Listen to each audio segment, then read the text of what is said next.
Meet the editors. സംഘർഷ സാധ്യതയേറുന്നു എന്നതാണ് ചോദ്യം. ഉണ്ണി ബാലകൃഷ്ണൻ, ഇപ്പോൾ യുദ്ധ വിമാനങ്ങൾ പഹൽഗാമിലേക്ക് എത്തിയിട്ടുണ്ട്. അതോടൊപ്പം തന്നെ കൂടുതൽ സൈനികരെ അവിടെ വിന്യസിക്കാൻ ആലോചനകൾ നടക്കുന്നു.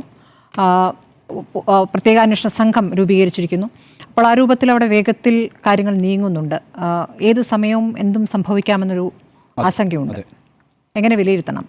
തീർച്ചയായിട്ടും ഒരു യുദ്ധസമാനമായ സാഹചര്യമാണ് ഇന്ത്യ പാക് അതിർത്തിയിൽ ഉള്ളത് എന്ന കാര്യത്തിൽ ഒരു തർക്കവുമില്ല. ഞാനിതിനെ കാണുന്നത് പാകിസ്ഥാൻ ഒരു രാഷ്ട്രമെന്ന നിലയ്ക്ക് വലിയ അപകടത്തിലായിരിക്കുന്നു എന്നാണ് എൻ്റെ ഒരു വിലയിരുത്തൽ. അതിൻ്റെ കാരണമെന്ന് പറയുന്നത്, അല്പം മുമ്പ് അവസാനിച്ച കേന്ദ്ര മന്ത്രിസഭയുടെ പ്രത്യേക സമിതി ആ യോഗം ഒരു ശക്തമായ തീരുമാനമെടുത്തിട്ടുണ്ടല്ലോ. സിന്ധു നദീജല കരാറ് തൽക്കാലം മരവിപ്പിക്കാൻ തന്നെ ഔദ്യോഗികമായി ഇന്ത്യ തീരുമാനിച്ചിരിക്കുന്നു എന്നുള്ളതാണ്. അത് വേൾഡ് ബാങ്കിനെ അറിയിക്കാനും പോകുന്നു. കാരണം വേൾഡ് ബാങ്കിൻ്റെ ഒരു മധ്യസ്ഥതയിലാണ് 1960 ഈ സിന്ധു നദീജല കരാർ ഉണ്ടാകുന്നത് രണ്ട് രാജ്യങ്ങൾക്കുമിടയിൽ. അപ്പോൾ അവരെ ഔദ്യോഗികമായത് അറിയിച്ചുകൊണ്ട് ആ നടപടികളുമായി ഇന്ത്യ മുന്നോട്ട് പോവുകയാണ്. ഇതൊരു ചെറിയ തീരുമാനമല്ല, ഇത് വലിയൊരു തിരിച്ചടിയാണ് പാകിസ്ഥാനെ സംബന്ധിച്ച് എന്ന് തന്നെയാണ് ഞാൻ വിലയിരുത്തുന്നത്. കാരണം എന്താണെന്ന് വെച്ചാൽ നോക്കൂ, ഇപ്പോൾ കഴിഞ്ഞ ദിവസം പാകിസ്ഥാൻ്റെ ഈ ദേശീയ സുരക്ഷാ കൗൺസിൽ യോഗം ചേർന്നതിന് ശേഷം അവർ പറഞ്ഞൊരു കാര്യം എന്താണെന്നറിയാമോ? അവർ പറഞ്ഞത് any attempt to stop or divert the flow of water belonging to Pakistan will be considered as an act of war and responded with full force എന്നാണ് പറഞ്ഞിരിക്കുന്നത്. അതായത് ഈ ഏതെങ്കിലും തരത്തിൽ സിന്ധു നദീജലം തടയാനായിട്ട് ഇന്ത്യ തീരുമാനിച്ചാൽ അതിനെ ഒരു ആക്ട് ഓഫ് വാർ ആയിട്ട് കാണും എന്നാണ് പാകിസ്ഥാൻ ഔദ്യോഗികമായി പറഞ്ഞിരിക്കുന്നത്. വാർ എന്ന ആ വാക്ക് തന്നെയാണ് ഉപയോഗിച്ചിരിക്കുന്നത്. അതായത് യുദ്ധം തന്നെയായിട്ടാണ് ഇതിനെ ഞങ്ങൾ കണക്കാക്കാൻ പോകുന്നത് എന്നാണ് പാകിസ്ഥാൻ പറഞ്ഞിരിക്കുന്നത്. എന്തുകൊണ്ടാണ് പാകിസ്ഥാൻ അങ്ങനെ പറയുന്നത്? പ്രശ്നം എന്താണെന്നറിയാവോ? ഒരു രാഷ്ട്രം എന്നുള്ള നിലയ്ക്ക് വലിയ തിരിച്ചടിയായിരിക്കും പാകിസ്ഥാനെ സംബന്ധിച്ച് ഈ സിന്ധു നദിയിൽ നിന്നുള്ള ജലം കിട്ടാതെയായാൽ. കാരണം എന്താ? പാകിസ്ഥാൻ എന്ന് പറയുന്നത് ഒരു കാർഷിക സമ്പദ് വ്യവസ്ഥയാണ്. ആ കാർഷിക സമ്പദ് വ്യവസ്ഥയിൽ ഊന്നിയാണ് പാകിസ്ഥാൻ അതിജീവിച്ചുകൊണ്ടിരിക്കുന്നത്. പ്രത്യേകിച്ച് പഞ്ചാബ് സിന്ധു പ്രവിശ്യ എന്ന് പറയുന്നത് വലിയ കാർഷിക ഗ്രാമങ്ങളുള്ള സ്ഥലമാണ്. അവിടേക്കാണ് ഈ സിന്ധു നദിയിൽ നിന്നുള്ള ജലം എത്തുന്നത്. അപ്പം ആ ജലം ഉപയോഗിച്ചുകൊണ്ടാണ് അവർ കാർഷിക വൃത്തിയിൽ ഏർപ്പെടുന്നത്. നോക്കൂ, വളരെ പ്രധാനപ്പെട്ട കാര്യം എന്താണെന്ന് വെച്ചാൽ ഈ ജലം അങ്ങോട്ടേക്ക് എത്താതെ ഇരുന്നാൽ വലിയ ഭക്ഷ്യക്ഷാമത്തിലേക്കാണ് ആ രാജ്യം പോവുക. അത് ആ രാജ്യത്തിന് ഇപ്പോഴത്തെ സാഹചര്യത്തിൽ താങ്ങാൻ കഴിയില്ല എന്നുള്ളതാണ്. എന്ന് മാത്രമല്ല, ഞാൻ പറഞ്ഞല്ലോ, കാർഷിക സമ്പദ് വ്യവസ്ഥയാണ് പാകിസ്ഥാൻ്റെ എന്ന്. സ്വാഭാവികമായിട്ടും കാർഷികോൽപ്പന്നങ്ങളാണ് അവരുടെ വ്യാപാരം എന്ന് പറയുന്നത്. പ്രധാനമായിട്ടുള്ള വ്യാപാര ഉൽപ്പന്നം എന്ന് പറയുന്നത് ഈ കാർഷികോൽപ്പന്നങ്ങളാണ്. അതുകൊണ്ട് അവരുടെ അന്താരാഷ്ട്ര വ്യാപാരത്തെ അത് ബാധിക്കും. അതേപോലെ തന്നെ ഇലക്ട്രിസിറ്റിയെയും കുടിവെള്ളത്തെയും ഒക്കെ ബാധിക്കും. നോക്കൂ, ഒരു രാജ്യം ഒരു പ്രതിസന്ധിയിലേക്കാണ് നീങ്ങുന്നത്. അതാണ് ഞാൻ പറഞ്ഞത്, ഈ പറയുന്ന പാകിസ്ഥാൻ വലിയ അപകടത്തിലായിരിക്കുന്നു എന്നുള്ളത്. നമ്മൾ 1965 ഇന്ത്യയും പാകിസ്ഥാനും തമ്മിൽ യുദ്ധമുണ്ടായി. അന്ന് നമ്മൾ ഈ പറയുന്ന നദീജല കരാർ മരവിപ്പിച്ചിട്ടില്ല. 1971 യുദ്ധമുണ്ടായി. 1999 യുദ്ധമുണ്ടായി. ഈ 3 സമയത്തും നമ്മൾ നദീജല കരാർ നിർത്തലാക്കി വെച്ചിട്ടില്ല. അതുപോലെ തന്നെ പല സമയങ്ങളിൽ ഭീകരാക്രമണങ്ങളുണ്ടായി. എന്തിനേറെ പറയുന്നു, 2001 ഇന്ത്യയുടെ പാർലമെൻറ്റ് ആക്രമിച്ചു. എന്നിട്ട് പോലും നമ്മൾ ആ രീതിയിലൊരു തീരുമാനമെടുത്തിട്ടില്ല, ഈ നദീജല കരാർ മരവിപ്പിച്ചിട്ടില്ല. പക്ഷേ ഇപ്പോൾ ഇങ്ങനൊരു തീരുമാനം ഇന്ത്യൻ സർക്കാർ എടുക്കുന്നു എന്ന് പറഞ്ഞാൽ അതാണ് ഏറ്റവും വലിയ സർജിക്കൽ സ്ട്രൈക്ക്. ഇപ്പോൾ അതിർത്തിയിൽ നിന്ന് സൈന്യങ്ങൾ തമ്മിൽ ഏറ്റുമുട്ടിയാൽ ആൾനാശം ഉണ്ടാകും എന്നുള്ളത് ശരിയാണ്. പക്ഷേ ഒരു രാഷ്ട്രം എന്നുള്ള നിലയ്ക്ക് വലിയ തിരിച്ചടിയാണ് ഈ പറയുന്ന സിന്ധു നദീജല കരാർ മരവിപ്പിക്കുന്നത് വഴി, ആ ജലം കിട്ടാതിരിക്കുന്നത് വഴി പാകിസ്ഥാൻ അനുഭവിക്കാൻ പോകുന്നത്. ഞാൻ പറഞ്ഞുതരാം, ഞാൻ ആദ്യമായിട്ടൊരു വിദേശയാത്ര നടത്തുന്നത് 2004 പാകിസ്ഥാനിലേക്കാണ്, ഇസ്ലാമാബാദിലേക്കാണ്. 2004 സാർക്ക് ഉച്ചകോടി റിപ്പോർട്ട് ചെയ്യാൻ വേണ്ടിയിട്ടാണ് അന്ന് ഞാൻ അങ്ങോട്ടേക്ക് പോകുന്നത്. നിങ്ങൾക്കറിയാമോ, ഈ ഇസ്ലാമാബാദ് ഇൻ്റർനാഷണൽ എയർപോർട്ടിൽ ഇറങ്ങുന്ന നിമിഷം മുതൽ നിങ്ങൾക്ക് ദാരിദ്ര്യം ഫീൽ ചെയ്തു തുടങ്ങും. അത്ര ദാരിദ്ര്യത്തിലാണ് ആ ജനത എന്ന് പറയുന്നത്. ഇസ്ലാമാബാദ് എന്ന് പറയുന്ന ഒരു പ്ലാന്റ് സിറ്റിയാണ്. ഒരു 2 സ്ക്വയർ കിലോമീറ്ററൊക്കെ ഉണ്ടാവുകയുള്ളൂ. അവിടെയൊക്കെ നമുക്ക് ഒരു വികസനമൊക്കെ തോന്നും. എന്നാൽ അവിടെ നിന്ന് പുറത്തേക്ക് നിങ്ങളൊന്ന് സഞ്ചരിച്ച് നോക്കൂ. നിങ്ങൾ കറാച്ചിയിലേക്ക് യാത്ര ചെയ്ത് നോക്കൂ, റാവൽപിണ്ടിയിലേക്ക് യാത്ര ചെയ്ത് നോക്കൂ, പെഷാവറിലേക്ക് യാത്ര ചെയ്ത് നോക്കൂ. എങ്ങോട്ട് യാത്ര ചെയ്താലും ദുരിതം അനുഭവിക്കുന്ന, പട്ടിണി അനുഭവിക്കുന്ന ജനങ്ങളെയാണ് നിങ്ങൾക്ക് കാണാൻ കഴിയുക. ഞാനൊരു കണക്ക് പറയാം. ഇന്ന് പാകിസ്ഥാനിൽ 40% പേര് പട്ടിണിയിൽ ജീവിക്കുന്നവരാണ്. അവർ ബിലോ പോവർട്ടി ലൈനാണ്. ചെറിയൊരു പ്രശ്നമല്ല. 40% ആളുകൾ ആ രാജ്യത്ത് പട്ടിണിയിലും ദാരിദ്ര്യത്തിലുമാണ്. അങ്ങനെ ഒരു രാജ്യമാണ് പാകിസ്ഥാൻ എന്ന് പറയുന്നത്. നിങ്ങൾക്കറിയോ, പാകിസ്ഥാനിലും രൂപയാണ് പാകിസ്ഥാനിലും കറൻസി എന്ന് പറയുന്നത്. ഇന്ത്യൻ രൂപ പോലെ തന്നെയാണ് പാകിസ്ഥാനിലും രൂപയാണ്. ആ രൂപയുടെ കഴിഞ്ഞ 10 വർഷത്തെ ഡീവാലുവേഷൻ എത്ര പെർസെൻറ്റേജാണെന്നറിയാവോ? 177% ഡിവാലുവേഷൻ ഉണ്ടായിട്ടുണ്ട്. അതായത് ഒരു ഇന്ത്യൻ രൂപ സമം 30 പൈസയാണ്. പാകിസ്ഥാൻ്റെ 1 രൂപയും ആ പാകിസ്ഥാൻ്റെ 1 രൂപ ഇന്ത്യയിൽ കൊണ്ടുവന്ന് ചിലവാക്കിയാൽ 30 പൈസയുടെ വാല്യൂ ഉള്ളൂ. ഇന്ത്യൻ റുപ്പിയുടെ 3-1 വാല്യൂ പോലും യഥാർത്ഥത്തിൽ പാകിസ്ഥാൻ കറൻസിക്കില്ല. ഇതാണ് പാകിസ്ഥാൻ്റെ സമ്പദ് വ്യവസ്ഥ എന്ന് പറയുന്നത്. ആ രാജ്യം അങ്ങേയറ്റം വലിയ കടക്കണിയിലാണ്. ഇത് ലോകരാഷ്ട്രങ്ങളിൽ തന്നെ ഏറ്റവും കൂടുതൽ കടമുള്ള രാഷ്ട്രങ്ങളിൽ മുൻപന്തിയിൽ നിൽക്കുന്ന ഒരു രാജ്യമാണ് പാകിസ്ഥാൻ എന്ന് പറയുന്നത്. എത്രയാണെന്നറിയാവോ അന്താരാഷ്ട്ര കടം പാകിസ്ഥാൻ്റെ? 28 ലക്ഷം കോടി രൂപയാണ്. 28 ലക്ഷം കോടി രൂപ കടമുള്ളൊരു രാഷ്ട്രമാണത്. അതായത് GDP-യുടെ 83% എന്ന് പറയുന്നത് പാകിസ്ഥാനെ സംബന്ധിച്ചിടത്തോളം കടമാണ്. അങ്ങനെ ഒരു രാജ്യമാണ് പാകിസ്ഥാൻ എന്ന് പറയുന്നത്. ആ രാജ്യത്തിൻ്റെ അവസ്ഥയാണ് ഞാൻ ഈ പറയുന്നത്. ഇതെല്ലാത്തിനും അപ്പുറം ഇത്തരത്തിലൊരു സമ്പദ് വ്യവസ്ഥയാണ് പാകിസ്ഥാൻ്റെത് എന്നുള്ളതാണ് ഏറ്റവും പ്രധാനപ്പെട്ട കാര്യം. അങ്ങനെ ഒരു സ്ഥലത്തേക്കാണ് ഈ പറയുന്ന സിന്ധു നദീ ജല കരാറ് മരവിപ്പിക്കുന്നത് വഴി അങ്ങോട്ടേക്ക് ജലം കൊടുക്കാതിരിക്കുമ്പോൾ അതിനപ്പുറത്തൊരു സർജിക്കൽ സ്ട്രൈക്ക് ഇല്ല. അതുകൊണ്ടാണ് പാകിസ്ഥാൻ പറയുന്നത് ഇതിനെ ഞങ്ങളൊരു ആക്ട് ഓഫ് വാർ ആയിട്ട് കാണുമെന്നുള്ളത്. എന്ന് മാത്രവുമല്ല, നമ്മൾ ശ്രദ്ധിക്കേണ്ട ഒരു കാര്യം, ആ രാജ്യം എന്ന് പറയുന്നത് വലിയ തരത്തിലുള്ള ആഭ്യന്തര പ്രതിസന്ധികളിലൂടെ കടന്നുപോയിക്കൊണ്ടിരിക്കുകയാണ്. അത് സാമ്പത്തികം മാത്രമല്ല. ഇപ്പം നമുക്കറിയാമല്ലോ ബലൂചിസ്ഥാനുമായി ബന്ധപ്പെട്ട പ്രശ്നം എന്ന് പറയുന്നത്. ബലൂചിസ്ഥാനിൽ കഴിഞ്ഞ മാസമാണ് അവിടുത്തെ ലിബറേഷൻ ആർമി എന്ന് പറയുന്ന വിഘടനവാദികൾ ജഫാർ എക്സ്പ്രസ് തട്ടിക്കൊണ്ടുപോയത്. ജഫാർ എക്സ്പ്രസ് തട്ടിക്കൊണ്ടുപോയിട്ട് 60 പേരാണ് അവിടെ മരിച്ചത്. ഈ ബലൂചിസ്ഥാൻ്റെ പ്രത്യേകത എന്താണെന്നറിയാമോ? പാകിസ്ഥാൻ്റെ ടോട്ടൽ ടെറിട്ടറിയുടെ 44% എന്ന് പറയുന്നത് ബലൂചിസ്ഥാനാണ്. 44% ഏരിയ എന്ന് പറയുന്നത് ബലൂചിസ്ഥാൻ. അപ്പോൾ അവിടെ വലിയ വിഘടനവാദം നടക്കുകയാണ്. ആ ബലൂചിസ്ഥാൻ വിട്ടുപോയാലെന്താ അവസ്ഥയാണെന്നറിയാമോ? പാകിസ്ഥാൻ പകുതിയാകും. അതായത് 50% പോലും ഇല്ലാതാവും പാകിസ്ഥാൻ എന്ന് പറയുന്നത്. അവിടെയാണ് ക്യാൻഡിൽസ് കത്തിച്ചുകൊണ്ട് ഈ ആക്രമണത്തെ അപലപിച്ചുകൊണ്ടുള്ള പ്രകടനം നടന്നിരിക്കുന്നത്. അപ്പോൾ ബലൂചിസ്ഥാൻ ഒരു വലിയ വെല്ലുവിളിയായി നടക്കുന്നു എന്ന് മാത്രമല്ല, കഴിഞ്ഞ ആഴ്ച ഇതേ ബലൂചിസ്ഥാൻ ലിബറേഷൻ ആർമി എന്താ ചെയ്തെന്നറിയാവോ? ഒരു വലിയ ബസ് തട്ടിക്കൊണ്ടുപോയി. ആ ബസ്സിൽ ആരാ സഞ്ചരിച്ചതെന്നറിയാവോ? സെക്യൂരിറ്റി പേഴ്സണൽസ് ആണ്. സുരക്ഷാ ഉദ്യോഗസ്ഥർക്ക് പോലും സുരക്ഷയില്ലാത്തൊരു സാഹചര്യത്തിലേക്ക് പാകിസ്ഥാൻ എത്തിയിരിക്കുന്നു എന്നുള്ളതാണ്. അപ്പോൾ ചെറിയ വെല്ലുവിളിയല്ല ആഭ്യന്തരമായി പാകിസ്ഥാൻ നേരിട്ടുകൊണ്ടിരിക്കുന്നത്. അവരെ സംബന്ധിച്ചിടത്തോളം, പാകിസ്ഥാൻ ആർമിയെ സംബന്ധിച്ചിടത്തോളം ഈ ജഫാർ എക്സ്പ്രസിൻ്റെ തട്ടിക്കൊണ്ടുപോലുണ്ടല്ലോ, അവരുടെ മുഖം നഷ്ടപ്പെടുത്തിയ ഒരു സംഭവമായി പോയി. എന്ന് മാത്രമല്ല, ആ ത്രെട്ട് എന്ന് പറയുന്നത് ഒരേ സമയം ഇസ്ലാമാബാദിലെ ഭരണകൂടത്തിനെതിരെയും അതുപോലെ തന്നെ അവിടുത്തെ ആർമിക്കെതിരായിട്ടുമായിട്ടുള്ള ത്രെട്ടാണ്. അതുകൊണ്ടാണ് ഈ പറയുന്ന ജനറൽ അസീം അദ്ദേഹത്തിൻ്റെ പ്രസംഗമുണ്ടല്ലോ, ഈ അസീം മുനീറിൻ്റെ പ്രസംഗത്തിനകത്ത് അദ്ദേഹം പറയുന്നൊരു കാര്യമുണ്ട്. നോക്കൂ, ഇന്ത്യ അതിൻ്റെ മുഴുവൻ സൈന്യത്തെയും ഉപയോഗിച്ച് ശ്രമിച്ചിട്ടും പാകിസ്ഥാനെ ഇൻറ്റിമിഡേറ്റ് ചെയ്യാൻ കഴിഞ്ഞിട്ടില്ല. അപ്പോഴാണ് ഈ ടെററിസ്റ്റുകൾ, ഈ ഭീകരവാദികൾ നമ്മളുടെ ഡെസ്റ്റിനിയെ കയ്യിലെടുക്കുന്നത്. അപ്പം യഥാർത്ഥത്തിൽ ആ പ്രസംഗം ആരെ ഉന്നമിച്ചുകൊണ്ടായിരുന്നു? ഈ പറയുന്ന ഭീകരവാദികളെ ഉന്നമിച്ചുകൊണ്ടായിരുന്നു. അതുപോലെ തന്നെ വേറൊരു പ്രവിശ്യയാണ്, പാകിസ്ഥാൻ്റെ 4ാമത്തെ പ്രവിശ്യയാണ് ഈ ഖൈബർ പങ്ക്തുവ എന്ന് പറയുന്ന സ്ഥലം.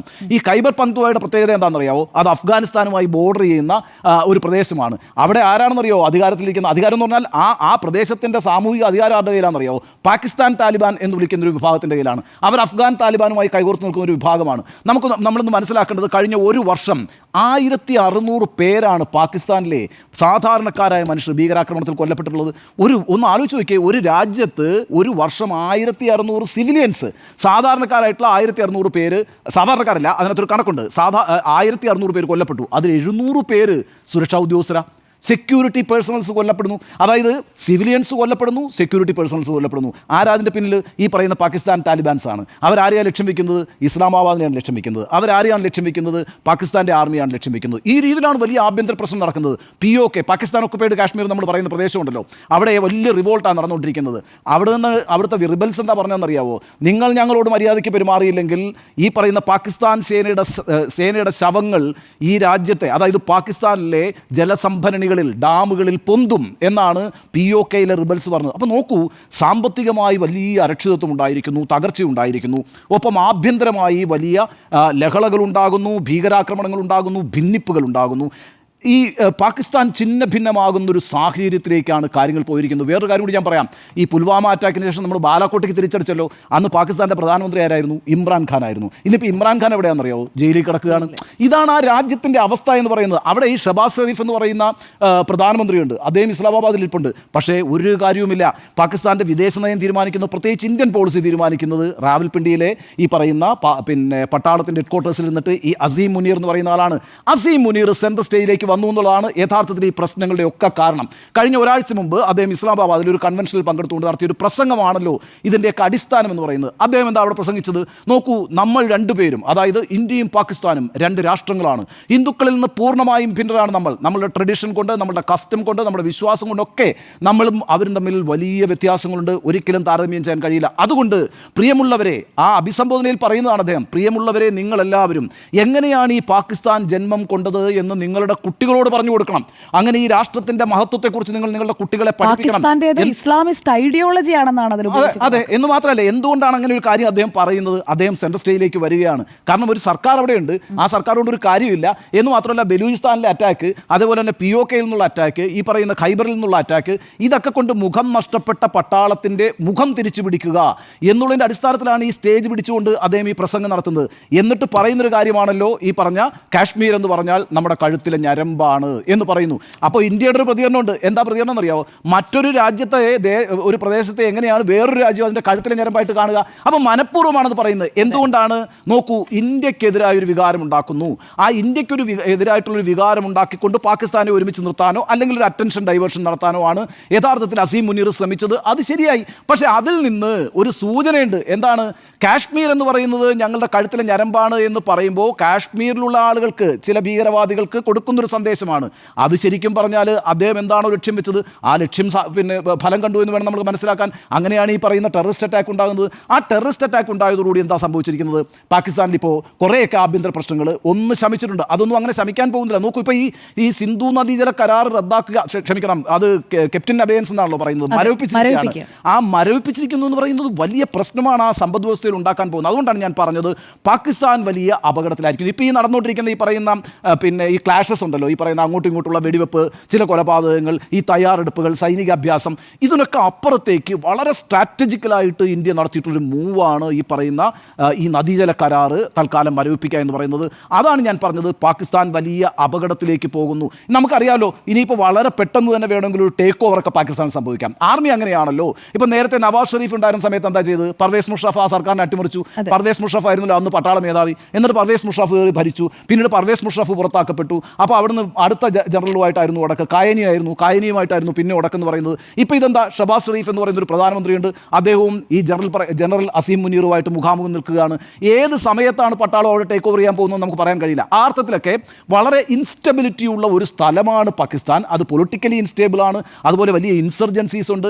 ഛിന്ന ഭിന്നമാകാനായിട്ട് നിൽക്കുന്ന ഒരു രാഷ്ട്രത്തെ ഒറ്റക്കെട്ടാക്കി നിർത്താൻ വേണ്ടിയിട്ടുള്ളൊരു അവസാന ശ്രമം എന്നുള്ള നിലയ്ക്കാണ് അസീം മുനീർ ഈ നീക്കം നടത്തിയിരിക്കുന്നത്. പക്ഷേ ഇന്ത്യ വളരെ തന്ത്രപൂർവ്വമായിട്ടാണ് അതിനോട് പ്രതികരിച്ചിരിക്കുന്നത്. ഞാൻ അതുകൊണ്ടാണ് ഇന്നലെയും പറഞ്ഞത്, ഇതൊരു വാറിലേക്ക് എക്സ്കലേറ്റ് ചെയ്യുമോ എന്നുള്ളതല്ല, മറിച്ച് നമ്മൾ നടത്തിയിരിക്കുന്ന ഒരു വളരെ സ്ട്രാറ്റജിക്കലായ മൂവ് ഉണ്ട്. അതെന്ന് പറയുന്നത് ശരിക്കും പറഞ്ഞാൽ കുടിവെള്ളം മുട്ടിച്ച് കളയുക എന്ന് പറയുന്നത് അങ്ങനെ ചെയ്യാൻ പാടില്ലാത്തതാണ്. നമ്മൾ എപ്പോഴും അത് കീപ്പ് ചെയ്തിട്ടുണ്ട്. കാരണം അറിയാമോ, പാകിസ്ഥാൻ്റെ ഭരണകൂടവുമായിട്ട് നമ്മൾ ഏറ്റുമുട്ടുമ്പോഴൊക്കെ പാകിസ്ഥാൻ ജനതയോട് ഇന്ത്യ ഒരു സോഫ്റ്റ് കോർണർ കാണിച്ചിട്ടുണ്ട്. കാരണം ലക്ഷക്കണക്കിന് കോടിക്കണക്കിന് മനുഷ്യരാണ് ആ ഗ്രാമങ്ങളിൽ ജീവിക്കുന്നത്. അവിടെ പോയി നിങ്ങൾ കണ്ടിട്ടുണ്ടെങ്കിൽ അറിയാം അതിൻ്റെ ദാരിദ്ര്യം എത്രമാത്രമാണെന്നുള്ളത്. അപ്പോൾ അവരാരും തന്നെ, ഞാൻ എൻ്റെ വ്യക്തിപരമായ ഒരുപാട് അനുഭവങ്ങളുണ്ട്. അപ്പോൾ ഞാനൊരു കാര്യം ഉറപ്പിച്ച് പറയാം, ആ മനുഷ്യരാരും ഇന്ത്യക്ക് എതിരായിട്ടുള്ള മനുഷ്യരുമല്ല. അവരൊക്കെ അവരുടെ ദാരിദ്ര്യത്തെക്കുറിച്ച് ഈ സർക്കാരിനെതിരെ പഴി പറയുന്നത് എന്തിനാണെന്നറിയാമോ? ഇവരേറ്റവും കൂടുതൽ പണം ചിലവാക്കുന്നത് ഈ ഇന്ത്യക്കെതിരായി പ്രതിരോധം തീർക്കാനാണ്. മോസ്റ്റ് ഓഫ് ദി ബജറ്റിൻ്റെ ഈ പറയുന്ന അലോക്കേഷനിൽ ഏറ്റവും കൂടുതൽ പൈസ മാറ്റിവെക്കുന്നത് എന്തിനാണെന്നറിയാമോ? ഈ പറയുന്ന ഇന്ത്യക്കെതിരായിട്ടുള്ള യുദ്ധനീക്കമാണ്. ഞങ്ങൾ കാശ് കൊടുക്കാറുണ്ട്. അതെ, അപ്പോൾ അതുകൊണ്ടാണ് ഞാൻ പറഞ്ഞത്, ഈ പറയുന്ന ആ മനുഷ്യർ വളരെ പാവപ്പെട്ട മനുഷ്യരാണ്. ആ മനുഷ്യരോടുള്ളൊരു കരുതലിൻ്റെ ഭാഗമായിട്ടാണ് യഥാർത്ഥത്തിൽ ഈ പറയുന്ന 65-ലെ യുദ്ധത്തിലാണെങ്കിലും 71-ലെ യുദ്ധത്തിലാണെങ്കിലും 99-ലെ യുദ്ധത്തിലാണെങ്കിലും പിന്നീട് നടന്ന ഭീകരാക്രമണങ്ങളുടെ ഒക്കെ പശ്ചാത്തലത്തിലും നമ്മൾ ഇത്തരത്തിലുള്ളൊരു കടുത്ത നടപടി എടുക്കാതിരുന്നത്. പക്ഷേ ഇപ്പോൾ എടുത്തിരിക്കുന്ന ഈ നടപടി എന്ന് പറയുന്നത് പാകിസ്ഥാൻ അപകടത്തിലായിരിക്കുന്നു എന്നാണ്. അതായത് ഒരു ചെറിയ അറ്റാക്കാണ്. 26 പേര് മരിക്കുന്ന ഒരു ചെറിയ കാര്യമല്ല. 1600 പേര് ഒരു വർഷം കൊല്ലപ്പെട്ട രാജ്യമാണ് പാകിസ്ഥാൻ എന്ന് ഓർക്കണം. അത്രയേറെ പ്രതിസന്ധികളിലൂടെയാണ് ആ രാജ്യം കടന്നു പോകുന്നത്. 26 ജീവൻ നമുക്ക് വിലപ്പെട്ടത് തന്നെയാണ്. അത് നഷ്ടപ്പെടുമ്പോൾ ഇന്ത്യ ചെയ്തിരിക്കുന്ന ഒരു തന്ത്രപരമായ നീക്കമെന്ന് പറയുന്നത് ഈ നദീജല കരാർ മരവിപ്പിക്കുന്നു എന്നുള്ളതാണ്. ആ മരവിപ്പിക്കൽ പാകിസ്ഥാനെ രാഷ്ട്രീയമായി, സാമൂഹികമായി, സാമ്പത്തികമായി വലിയ പ്രതിസന്ധിയിലാക്കുമെന്ന കാര്യത്തിൽ എനിക്കൊരു തർക്കവുമില്ല. സാധ്യതയേറുന്നു എന്ന ചോദ്യത്തിന് സംഘർഷ സാധ്യതയേറുക തന്നെയാണ്. ഇപ്പോൾ കശ്മീരിലേക്ക് കൂടുതൽ സൈന്യത്തെ നിയോഗിക്കുന്നു. അവിടെ ഇന്ന് കരസേനാ മേധാവി എത്തി പ്രത്യേക ചർച്ചകൾ നടത്തുകയാണ്. യുദ്ധവിമാനങ്ങൾ അവിടേക്ക് എത്തിയിട്ടുണ്ട്. അതുകൂടാതെ കടലിലൂടെയുള്ള ഏറ്റുമുട്ടലിനുള്ള തയ്യാറെടുപ്പുകൾ നടത്തുന്നു എന്നുള്ള വിവരങ്ങൾ കൂടി നമുക്ക് ലഭിക്കുന്നുണ്ട്. INS വിക്രാന്ത് ഉൾക്കടലിലേക്ക് നീങ്ങിക്കഴിഞ്ഞിരിക്കുന്നു. അത്തരത്തിലുള്ളൊരു വിമാനവാഹിനി കപ്പൽ യഥാർത്ഥത്തിൽ പാകിസ്ഥാനില്ല, അത് ഇന്ത്യക്കുണ്ട്. അതുപോലെ തന്നെ INS സൂററ്റ് പരീക്ഷണം നടത്തിക്കഴിഞ്ഞു. അതിൽ നല്ല പ്രഹരശേഷിയുള്ളതാണ്. റഷ്യൻ നിർമ്മിത സുഖോയ് നമുക്കുണ്ട്. അപ്പോൾ ഈ തരത്തിലൊക്കെ നമുക്ക് കൂടുതൽ സൈനികമായും നല്ല ശക്തി നമ്മളെ സംബന്ധിച്ചുണ്ട്. അപ്പോൾ അതിനുള്ള ഒരുക്കം ഒരു വശത്ത് നടക്കുന്നു. അത് ഈ പറഞ്ഞ പോലെ യുദ്ധത്തിലേക്കൊന്നും പോവുകയല്ല. ഒരു തിരിച്ചടി ഉണ്ടാവും, ഒരു ബാലക്കോട്ട് പോലെ എപ്പോഴെങ്കിലും പ്രതീക്ഷിക്കാം. പക്ഷെ അത് നമ്മൾ നിശ്ചയിക്കുന്ന സമയത്ത് നമ്മൾ ചെയ്യും എന്ന രൂപത്തിലാണ് അത് കാണുന്നത്. അതായത് ഇന്നിപ്പോൾ ആക്രമണം ഉണ്ടായാൽ പിറ്റേ ദിവസം മറുപടി നൽകുക എന്ന രൂപത്തിലായിരിക്കില്ല. അതൊരു സമയവും സാഹചര്യവും തീരുമാനിച്ച ശേഷം അത് അതീവ രഹസ്യമായി തന്നെയായിരിക്കും സംഭവിക്കാൻ പോകുന്നത്. അതിലപ്പുറം നേരത്തെ ഉണ്ണിബാലകൃഷ്ണൻ ചൂണ്ടിക്കാണിച്ച പോലെ സിന്ധു നദീ ജല കരാർ റദ്ദാക്കി എന്നുള്ളത് തന്നെയാണ് പാകിസ്ഥാനെ സംബന്ധിച്ച് ഏറ്റവും വലിയ തിരിച്ചടിയാകുന്നത്. ഈ നേരത്തെ പല യുദ്ധ സാഹചര്യങ്ങൾ ഉണ്ടായിരുന്നപ്പോഴും ഈ പറഞ്ഞ 71-ലും 99-ലും ഒന്നും ഈ കരാർ തൊട്ടിട്ടില്ല എന്നുള്ളതാണ്. ഉറിയിൽ ആക്രമണം നടന്നപ്പോൾ, പുൽവാമ ആക്രമണത്തിൻ്റെ സമയത്തൊന്നും ആ തീരുമാനത്തിലേക്ക് പോകാതിരുന്നത് പാകിസ്ഥാനിലെ സാധാരണ ജനങ്ങളെ കരുതി തന്നെയാണ്. യഥാർത്ഥത്തിൽ ഈ കരാർ പോലും നോക്കൂ, 1960-ൽ ഒരുപാട് തർക്കം ഈ നദീ ജലം ഉപയോഗിക്കുന്നതുമായി ബന്ധപ്പെട്ട് ഇന്ത്യയും പാകിസ്ഥാനും തമ്മിലുണ്ടായിരുന്നു. പക്ഷേ ഇങ്ങനെ ഒരു കരാറിലേക്ക് പോകുന്നത്, ലോകബാങ്കിൻ്റെ മാധ്യസ്ഥത്തിൽ പോകുന്നതെന്ന് നെഹ്റു ആണ് പ്രധാനമന്ത്രി, അവിടെ പാകിസ്ഥാനിൽ മാർഷൽ അയൂബ് ഖാനാണ്. അപ്പോൾ അങ്ങനെ ഒരു കരാറിലേക്ക് ഒപ്പുവെക്കുമ്പോൾ തന്നെ നമ്മുടെ ഒരു നിലപാട് മനുഷ്യത്വപരമായ ജലകരാർ എന്നുള്ളതായിരുന്നു. ആ ജലകരാർ അങ്ങനെയാണ് എന്ന് പറയാൻ കാരണം ഈ സിന്ധു നദി എന്ന് പറയുമ്പോൾ സിന്ധു ചെനാബ് ജലം ഇതിൻ്റെ നിയന്ത്രണം യഥാർത്ഥത്തിൽ ഇന്ത്യക്കായിരുന്നു. ആ വെള്ളത്തിൽ വാർഷിക ഒഴുക്ക് എന്ന് പറയുന്നത് 99 ബില്യൺ ഘനമീറ്ററാണ്. അതിൻ്റെ 20% മാത്രം നമ്മളെടുത്താൽ മതി, ബാക്കി 80% അവർക്ക് കൊടുക്കുകയാണ്. ആ രൂപത്തിലാണ് ആ കരാർ ഉണ്ടായിരുന്നത്. അത്രത്തോളം മനുഷ്യത്വപരമായ വിശാല വീക്ഷണത്തോടെ നല്ല അയൽക്കാരാകുമെന്ന പ്രതീക്ഷയിൽ ഉണ്ടാക്കിയ കരാറാണ്. ആ കരാർ ഒരു കാലത്തും തൊടണ്ട എന്നൊരു തീരുമാനം രാജ്യത്തിനുണ്ടായിരുന്നു. അതുകൊണ്ടാണ് പല യുദ്ധ സാഹചര്യം ഉണ്ടായിട്ടും 2021-ൽ നമ്മളിവിടെ വെടിനിർത്തൽ കരാർ ഒപ്പിട്ടിട്ടുണ്ട്. പക്ഷേ അതിനുശേഷം എത്ര തവണ പാകിസ്ഥാൻ്റെ ഭാഗത്തുനിന്നും ഇങ്ങോട്ടുള്ള ആക്രമണങ്ങൾ ഉണ്ടായിട്ടുണ്ട്. അപ്പോഴൊന്നും തന്നെ ഈ കരാറിനെ തൊട്ടിട്ടില്ല. പക്ഷേ ഇത് നെറുകൻ തലയ്ക്കടിക്കുക എന്ന് പറയും, നെറുകിലടിക്കുക എന്ന് പറയും. ആ രൂപത്തിലുള്ള തീരുമാനത്തിലേക്ക് ഇന്ത്യക്ക് പോകാൻ നമ്മളെ ആ രൂപത്തിലേക്ക് സമ്മർദ്ദം ചെലുത്തുകയായിരുന്നു യഥാർത്ഥത്തിൽ പാകിസ്ഥാൻ എന്നുള്ളതാണ്. അതിനൊരു സാഹചര്യം അവർ തന്നെ സൃഷ്ടിക്കുകയായിരുന്നു എന്നുള്ളതാണ്. ഇതിപ്പോൾ യഥാർത്ഥത്തിൽ ഇങ്ങനെ ആ തീരുമാനത്തിലേക്ക് വരുമ്പോൾ, ഇന്നിപ്പോൾ ഉന്നതതല സമിതി യോഗം ആഭ്യന്തരമന്ത്രിയുടെ നേതൃത്വത്തിൽ ഉണ്ടാകുമ്പോൾ പല രൂപത്തിലാണ്, അതായത് ഇനി ഈ കരാറിൽ നിന്ന് നമ്മൾ പിൻവാങ്ങുകയാണ് അല്ലെങ്കിൽ തൽക്കാലം മരവിപ്പിക്കുകയാണ് എന്നുള്ള കാര്യം മാധ്യസ്ഥം വഹിച്ച ലോകബാങ്കിനെ അറിയിക്കും.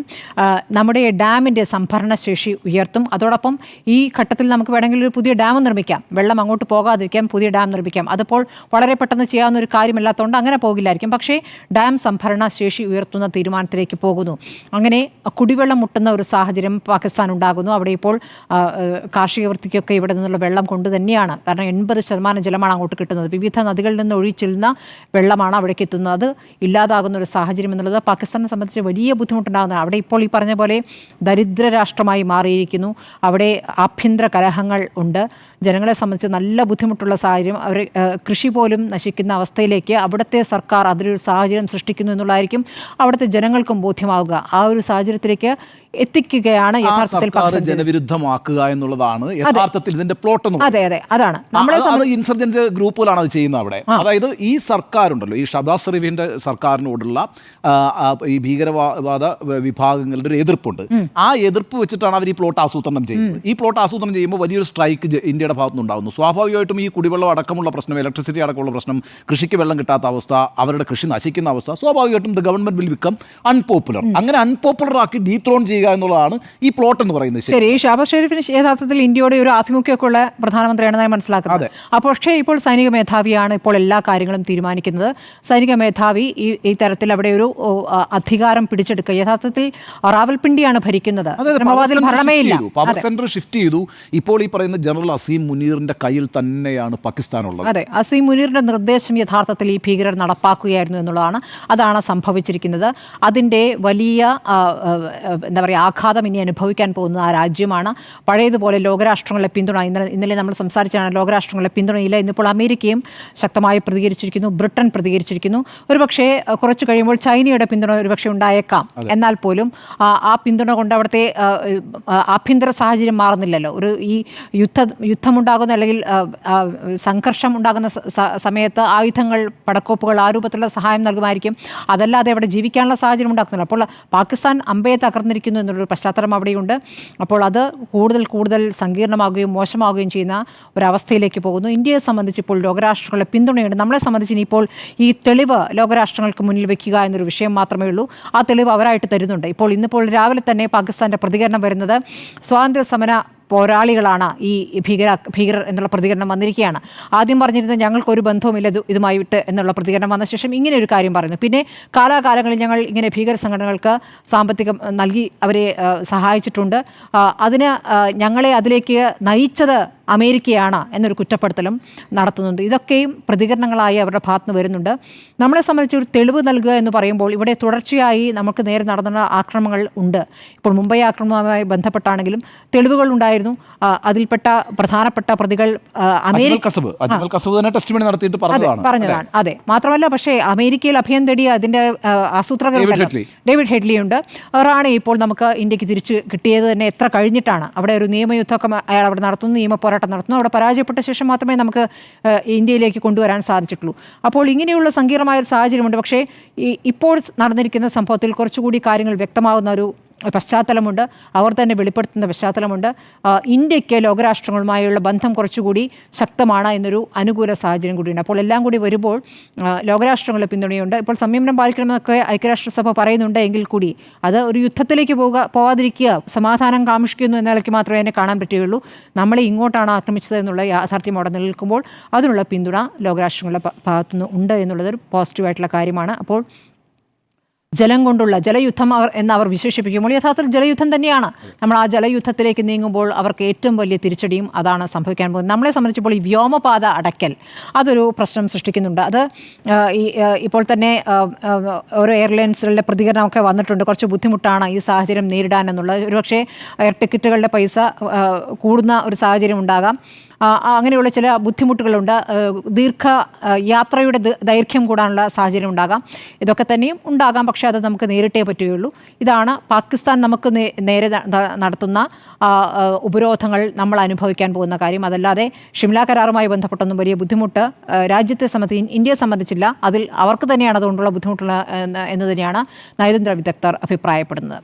സുജിയ, സംഘർഷ സാധ്യത ഇപ്പോഴും തുടരുകയാണ്. നമ്മൾ കഴിഞ്ഞ ദിവസം പറഞ്ഞതിൻ്റെ തുടർച്ചയായി ഇപ്പോൾ ഇതൊരു വാട്ടർ ബോംബാണ്.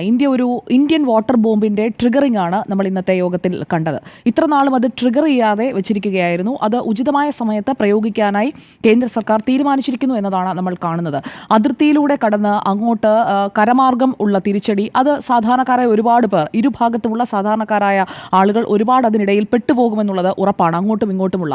അപ്പോൾ അങ്ങനെയുള്ള ഒരു ചോരക്കളിക്ക് മുൻപ് തന്നെ കൃത്യമായി ഈ വാട്ടർ ബോംബ് ട്രിഗർ ചെയ്തപ്പോൾ തന്നെ അതിൻ്റെ പൾസ് പാകിസ്ഥാനിൽ ഫീൽ ചെയ്തു എന്നുള്ളതാണ് അവർ ചേർന്ന ഉന്നതതല യോഗം. ഇന്നലെ മുതൽ തന്നെ അതിന്മേലുള്ള അവരുടെ പ്രതികരണങ്ങൾ വരുന്നു. അങ്ങനെ നിങ്ങൾക്കത് റദ്ദാക്കാൻ കഴിയില്ല എന്ന് പറഞ്ഞുകൊണ്ടുള്ള പലതരത്തിലുള്ള വ്യാഖ്യാനങ്ങൾ അവർ വിടുന്നതൊക്കെയാണ് നമ്മൾ കാണുന്നത്. ഇന്നിപ്പോൾ ജൽശക്തി മന്ത്രി CR പാട്ടീൽ ഈ യോഗം കഴിഞ്ഞതിന് ശേഷം പറഞ്ഞ വാചകം, സിംഗിൾ സെന്റൻസ്, അത് വളരെ സ്ട്രോങ് ആയിട്ടുള്ള ഒരു സെന്റൻസ് ആണ്. Won't let even a drop of water to go to Pakistan. ഒരു തുള്ളി വെള്ളം കൊടുക്കില്ല എന്നാണ് പറഞ്ഞിരിക്കുന്നത്. അപ്പോൾ പാകിസ്ഥാന്റെ വെള്ളം കൂടി മുട്ടിക്കും എന്നുള്ളത് ശക്തമായ ഭാഷയിൽ ഇന്നത്തെ അവലോകന യോഗത്തിന് ശേഷം ജൽശക്തി വകുപ്പ് കൈകാര്യം ചെയ്യുന്ന മന്ത്രി CR പാട്ടീൽ പറഞ്ഞിരിക്കുകയാണ്.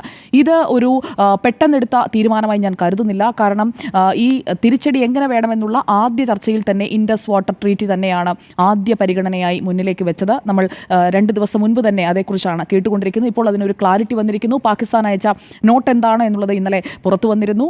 എങ്ങനെയാണ് ഈ കെപ്റ്റ് ഇൻ അബെയൻസ് അതെങ്ങനെയാണ് നടപ്പാക്കാൻ പോകുന്നത്, മരവിപ്പിക്കൽ എങ്ങനെയായിരിക്കും, അത് ഇന്ത്യ ചെയ്യാൻ പോകുന്നു എന്നുള്ളത് ഉറപ്പിക്കുകയും അത് ലോകം മുഴുവൻ അറിയട്ടെ എന്ന രീതിയിൽ അത് പബ്ലിസൈസ് ചെയ്യുകയാണ് ചെയ്തത്. കാരണം മറ്റൊരു രാജ്യത്തിനുള്ള ഒരു ഡോക്യുമെൻ്റ് അതിപ്പോൾ പബ്ലിക് ഡൊമൈനിൽ കിടക്കുകയാണ്. ഇന്നലെ പുറത്തു വന്ന ജൽശക്തി മന്ത്രാലയത്തിൽ നിന്നുള്ള ആ നോട്ട്.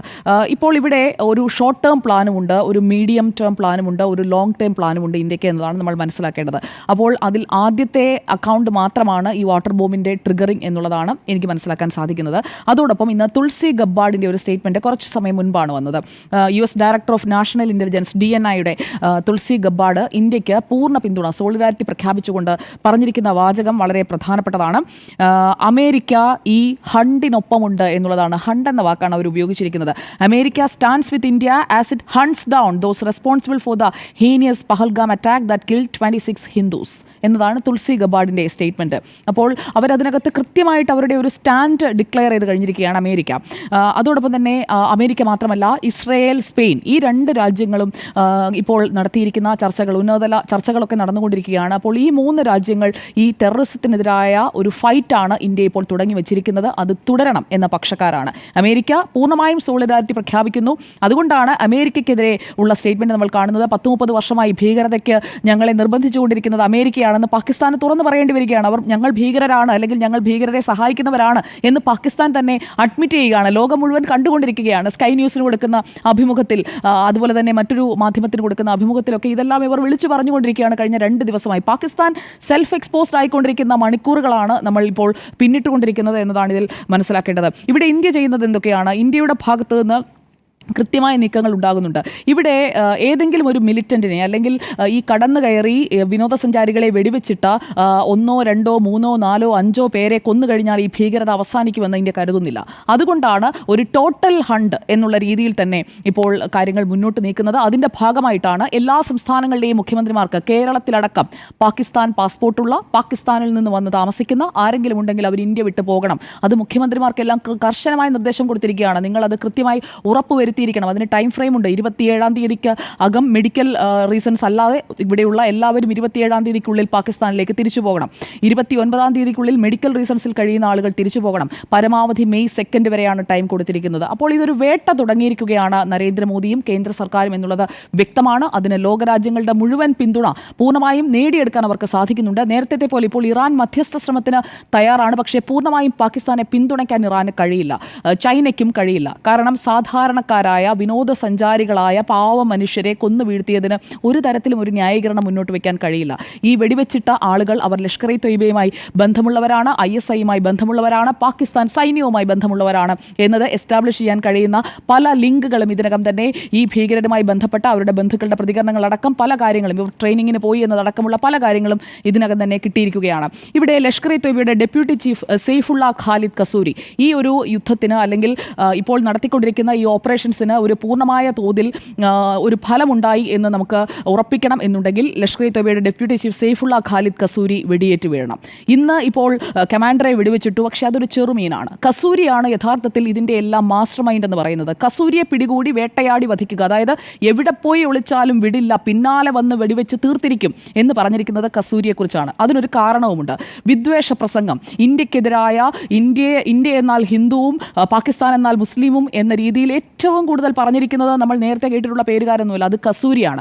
കസൂരി 2 മാസം മുൻപാണ് പാകിസ്ഥാൻ അധീനതയിലുള്ള പാക് പഞ്ചാബിലെ കങ്കൺപൂരിൽ പാകിസ്ഥാൻ സൈന്യം ക്ഷണിച്ചു കൊണ്ടുപോയി കസൂരിയെ. എന്നിട്ട് അവിടെ പോയിട്ട് കസൂരി പ്രസംഗിച്ചു. അത് ഇന്ത്യക്കെതിരാണ്, കശ്മീരിനെതിരാണ്, ഇന്ത്യയിലെ ആളുകളെ വേട്ടയാടി കൊല്ലുന്നതിനെ കുറിച്ചാണ് കസൂരി അവിടെ ആഹ്വാനം ചെയ്യുന്നത്. അപ്പോൾ യുവാക്കൾക്കായിട്ടുള്ള ട്രെയിനിങ്ങുകൾ ആസൂത്രണം ചെയ്യുന്നത് കസൂരിയുടെ നേതൃത്വത്തിലാണ്. അപ്പോൾ ഭീകരതയുടെ അടിവേരറുക്കണമെങ്കിൽ ആളുകളെ ഇതിലേക്ക് തള്ളിവിടുന്ന ആ ഒരു കണ്ണിയാണ് ആദ്യം ഇല്ലാതാക്കേണ്ടത്. ഫെബ്രുവരി 2-ാം തീയതിയാണ് ഉണ്ണിസാർ നേരത്തെ സൂചിപ്പിച്ച ഖൈബർ പഖ്തൂൺഖ്വ, ആ പ്രദേശത്ത് കസൂരിയുടെ നിയന്ത്രണത്തിലാണ്.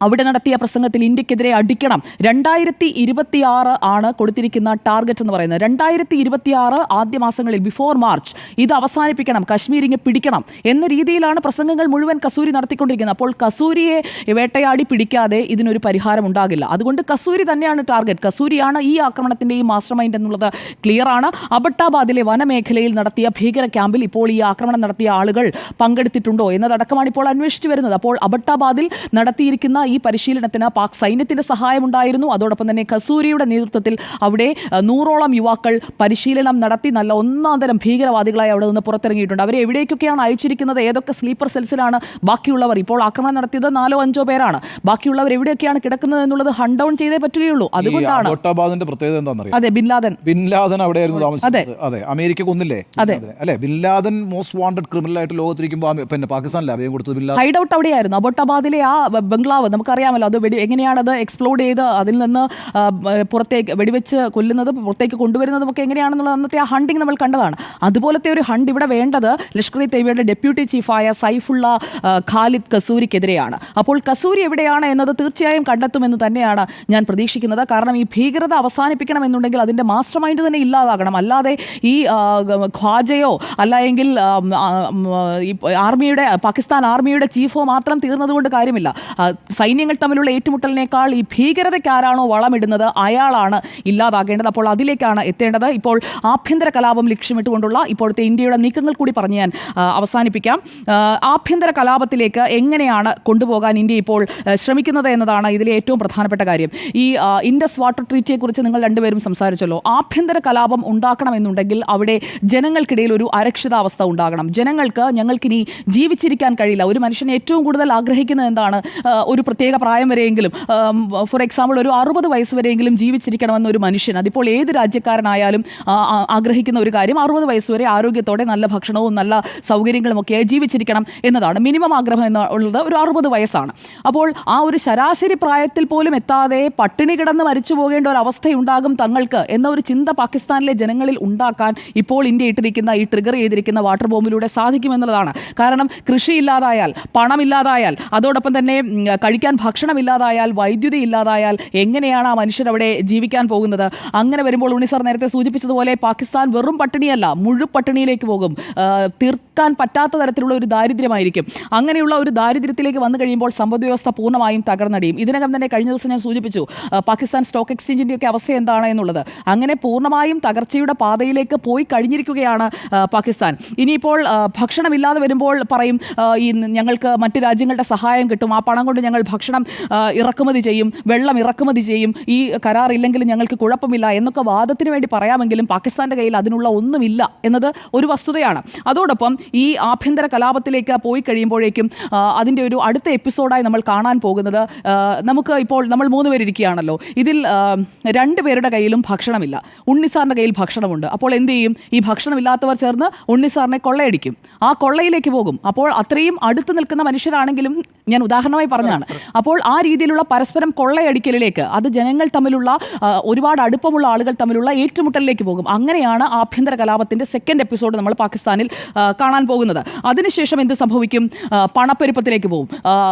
പണം എത്ര പണം കൊടുത്തു കഴിഞ്ഞാലും ഒരു കഷ്ണം റൊട്ടി പോലും കിട്ടാൻ പറ്റാത്ത ഒരു സാഹചര്യമാണെങ്കിലോ, അതാണ് അടുത്ത സീനായി നമ്മൾ കാണാൻ പോകുന്ന പാകിസ്ഥാനിൽ. അപ്പോൾ അങ്ങനെയുള്ള ഒരു ലോങ് ടേം പ്ലാൻ കൃത്യമായി ഇന്ത്യക്കുണ്ട് എന്നതാണ് നമുക്ക് മനസ്സിലാക്കേണ്ടത്. അതോടൊപ്പം തന്നെ പ്രവിശ്യകൾ തമ്മിലുള്ള പ്രോവിൻസസ് എല്ലാം ചേർന്ന് രാജ്യമായി ഇന്ത്യയിലും പാകിസ്ഥാനിലും ഒക്കെ. പക്ഷേ പാകിസ്ഥാനിലെ ഈ പ്രവിശ്യകൾ എന്ന് പറഞ്ഞു കഴിഞ്ഞാൽ അതിന് ഓരോന്നിനും ഓരോ പ്രത്യേകതയുണ്ട്. ഇപ്പോൾ ഫോർ എക്സാമ്പിൾ നമ്മൾ എടുത്തു നോക്കിക്കഴിഞ്ഞാൽ ഈ പഞ്ചാബ്, സിന്ധ്, ഈ 2 മേഖലകൾ എന്ന് പറഞ്ഞു കഴിഞ്ഞാൽ കൃഷി ഏറ്റവും കൂടുതൽ ഫ്ലറിഷ് ചെയ്യുന്ന, ഏറ്റവും കൂടുതൽ ഫലഭൂയിഷ്ടമായ മണ്ണുള്ള പ്രദേശം എന്ന് പറയുന്നത് പഞ്ചാബ്, സിന്ധ്, ഈ 2 പ്രവിശ്യകളാണ്. ബാക്കിയൊക്കെ ഉണ്ണി സാർ ട്രാവൽ ചെയ്തപ്പോൾ കണ്ടിട്ടുണ്ടാവുമല്ലോ, വലിയ ദാരിദ്ര്യമുള്ള, കൃഷി ചെയ്യാൻ പറ്റാത്ത ബാരൻ ലാൻഡാണ്. അവിടെ ഒന്നും ചെയ്യാൻ കഴിയില്ല. അപ്പോൾ ഈ ഫലഭൂയിഷ്ടമായ പ്രവിശ്യകളിലാണ് രാജ്യത്തെ പട്ടിണിയിലാണെന്നുണ്ടെങ്കിലും കുറച്ച് പണക്കാരുണ്ടാകുമല്ലോ.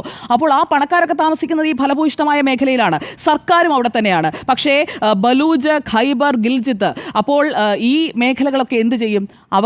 അവരെ തീറ്റിപ്പോട്ടണമെന്നുണ്ടെങ്കിൽ ഈ 2 ഫലഭൂയിഷ്ട മേഖലകളിൽ നിന്നുമുള്ള ഇൻപുട്ട് എത്തണം. അതെത്താൻ പോകുന്നില്ല. എല്ലാം കുറച്ച് സ്ഥലങ്ങളിലേക്ക് മാത്രം സെൻറ്റർ ചെയ്യുമ്പോഴേക്കും ഈ മറ്റ് പ്രവിശ്യകളിലെ ആളുകളെല്ലാം എന്ത് ചെയ്യും? തങ്ങളുടെ പ്രവിശ്യകളിലേക്ക് വെള്ളം വരാതിരിക്കുമ്പോൾ, ഭക്ഷണം വരാതിരിക്കുമ്പോൾ പഞ്ചാബിലേക്കും സിന്ധിലേക്കുമൊക്കെ പലായനം ചെയ്യും. നമ്മൾ നേരത്തെ കണ്ടിട്ടുള്ള അഭയാർത്ഥി പലായനം പോലെ ഭക്ഷണത്തിന് വേണ്ടി, വെള്ളത്തിന് വേണ്ടിയിട്ടുള്ള കൂട്ടപ്പലായനം സംഭവിക്കും. അപ്പോൾ ഒരു പ്രവിശ്യയ്ക്ക് അക്കോമഡേറ്റ് ചെയ്യാൻ കഴിയുന്നതിലും കൂടുതൽ ആളുകൾ അവിടേക്ക് വന്ന് നിറഞ്ഞു കഴിയുമ്പോഴേക്കും എന്ത് സംഭവിക്കും? അങ്ങനെയുള്ള ഒരു പെരുക്കത്തിലേക്ക്, അങ്ങനെയുള്ള തമ്മിൽ തല്ലിലേക്കൊക്കെ പാകിസ്ഥാനിലെ ജനങ്ങൾ പോകും. അങ്ങനെ അവർ കഷ്ടപ്പെടുന്നത് കാണാൻ എനിക്കും ആഗ്രഹമില്ല. പക്ഷേ പാകിസ്ഥാൻ സർക്കാരും പാകിസ്ഥാൻ സൈന്യവും അവിടുത്തെ ജനതയോട് ചെയ്യാൻ പോകുന്നത് അതാണ്. അവരെ ഒന്നുമില്ലാതാക്കി കൂട്ടപലായനത്തിലൂടെ ഉള്ള കാര്യങ്ങൾ. അപ്പോൾ ഈ പലായനം ചെയ്തു വരുന്നവരെ ഇപ്പോൾ ട്രംപ് മതിൽ കെട്ടി ചേർത്തതുപോലെ പഞ്ചാബിലെയും സിന്ധിലെയും ആളുകൾ ഈ പലായനം ഒരു പരിധിക്കപ്പുറമാകുമ്പോൾ അവർക്ക് അക്കോമഡേറ്റ് ചെയ്യാൻ കഴിയില്ല. അപ്പോൾ സഹോദരങ്ങളാണ്, സ്വന്തം നാട്ടുകാരാണ് എന്നതൊക്കെ മറക്കും. എന്നിട്ട് അവിടെ അങ്ങോട്ടും ഇങ്ങോട്ടുമുള്ള അടിയിലേക്ക്, രക്തച്ചൊരിച്ചിലേക്ക് പോകും. അങ്ങനെ അതൊരു വലിയ ആഭ്യന്തര കലാപമായി മാറുകയും ചെയ്യും. പ്രവിശ്യകൾ തമ്മിലുള്ള ഈ സംഘർഷം മൂർച്ഛിക്കുമ്പോഴാണ് ഉണ്ണിസാർ പറഞ്ഞ കാര്യം സംഭവിക്കാൻ പോകുന്നത്. BLA ആക്റ്റീവാണ്. അപ്പോൾ ബലൂചിസ്ഥാൻ ലിബറേഷൻ ആർമി എന്ത് ചെയ്യും? പാകിസ്ഥാനിൽ നിന്ന് ഇത് വിട്ടുപോകുന്ന സാഹചര്യം വരെ ഉണ്ടാകും. പാകിസ്ഥാനിൽ നിന്ന് ബലൂജ് മാത്രമല്ല ഗിൽജിത്ത് പ്രവിശ്യയും, ഈ 2 പ്രവിശ്യകളും പാകിസ്ഥാനിൽ നിന്ന് വിട്ടുപോകുന്ന ഒരു സാഹചര്യത്തിലേക്ക് കൂടി പോകും. അപ്പോൾ ഈ പഞ്ചാബ്, സിന്ധ് പ്രവിശ്യകൾ ഈ ഗ്രൗണ്ട് വാട്ടർ യൂസേജ് കൂട്ടാനുള്ള ഒരു സാധ്യതയും ഇൻഡസ്ട്രീറ്റ് മരവിപ്പിക്കുന്നതോടുകൂടി അങ്ങനെയുള്ള ഒരു സാഹചര്യം കൂടി ഉണ്ടാകാൻ സാധ്യതയുണ്ട്. അപ്പോൾ ഈ ഭൂഗർഭജലം കൂടുതലായി ഉപയോഗിക്കുമ്പോഴേക്കും അവിടെയും ഒരു ഡിപ്ലീഷൻ സംഭവിക്കും. നമ്മൾ കൂടുതലായി അമിതമായി ഈ സാധനം എടുക്കുമ്പോഴേക്കും അവിടെയും ഒരു ഡിപ്ലീഷൻ സംഭവിക്കും. അത്രയ്ക്കൊന്നും മഴ കിട്ടുന്ന സ്ഥലങ്ങളൊന്നുമല്ല ഇതൊന്നും. ഈ ഗുജറാത്ത്, അതോടൊപ്പം തന്നെ രാജസ്ഥാൻ, എനിക്ക് തോന്നുന്നു ആ 2 സംസ്ഥാനം, നമ്മുടെ 2 സംസ്ഥാനങ്ങളോടും ചേർന്നാണ് ഈ പഞ്ചാബ്, സിന്ധ് പ്രവിശ്യ പാകിസ്ഥാനെ കിടക്കുന്നത്. അപ്പോൾ അവിടെ നമുക്ക് കേരളത്തിൽ കിട്ടുന്നത് പോലെയൊന്നും അത്രയും മഴ കിട്ടാത്ത പ്രവിശ്യകളാണ്. അപ്പോൾ ഭൂഗർഭജലത്തിൽ കേരളത്തിലും ഈ ഡിപ്ലീഷൻ സംഭവിക്കും. അങ്ങനെ പൂർണ്ണമായും ഈ ജലബോംബിട്ട് നമുക്ക് പൂർണ്ണമായും തകർക്കാൻ കഴിയുന്ന ഒരു രാജ്യം മാത്രമാണ് പാകിസ്ഥാൻ. പാകിസ്ഥാൻ എത്രയ്ക്ക് മേനി നടിച്ചാലും പാകിസ്ഥാൻ ഒന്നും ചെയ്യാൻ കഴിയില്ല. ഈ ബോംബിൽ പാകിസ്ഥാൻ തകരുമെന്നുള്ളത് ഉറപ്പാണ്. ശരി, ഒരു ഇടവേളയിലെ സംഘർഷ സാധ്യതയേറുന്നു എന്ന ചോദ്യത്തിന് യെസ് എന്നാണ് 3 പേരും ഒരുപോലെ അഭിപ്രായപ്പെട്ടത്.